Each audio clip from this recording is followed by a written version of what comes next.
one issue that I lastly want to comment on before I go to the statistics and the information is that we have noticed this year a very, let me be honest, a frustrating and desperate attempt on the part of some teachers to prematurely open exams and engage in malpractice. 40 teachers from 2017 are facing disciplinary action, including principals. And we asked ourselves the question, how is it that when you know how stringent the management regime is now, why would you take the risks that you are taking? Because you know you could go to jail, or obviously you're going to lose your job in the process. And let's speak to each other candidly. It's because, A, some of our teachers are not teaching, and therefore the exam time becomes a desperate time.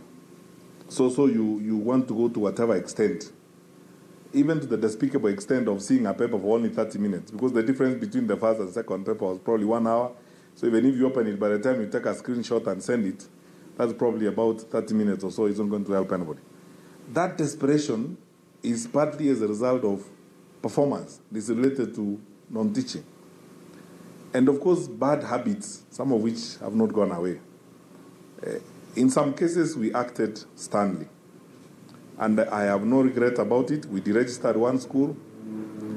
And I want to say to Nancy, because you asked this question, I want to confirm to you, any private school in the country that will hire a teacher who is not registered, or one of those teachers who have been registered, will actually be deregistered without cause. We will do so promptly.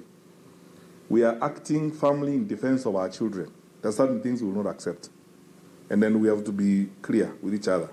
On this one, we will act without mercy. We cannot compromise on the future of our children. And we will pursue these cases.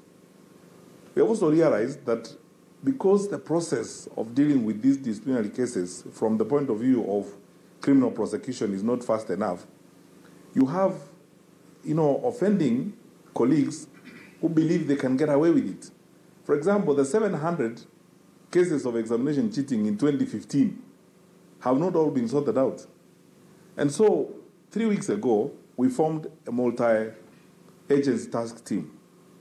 I was with Professor Magoa and Mercy when we met the Director of Public Prosecution, the Director of CID, all the legal teams involved. And this morning, it's good that the President directed the Attorney General to ensure that all those cases have been handled, and we will submit the report of all those cases, 2015, 2016, and even the 40 cases of 2017.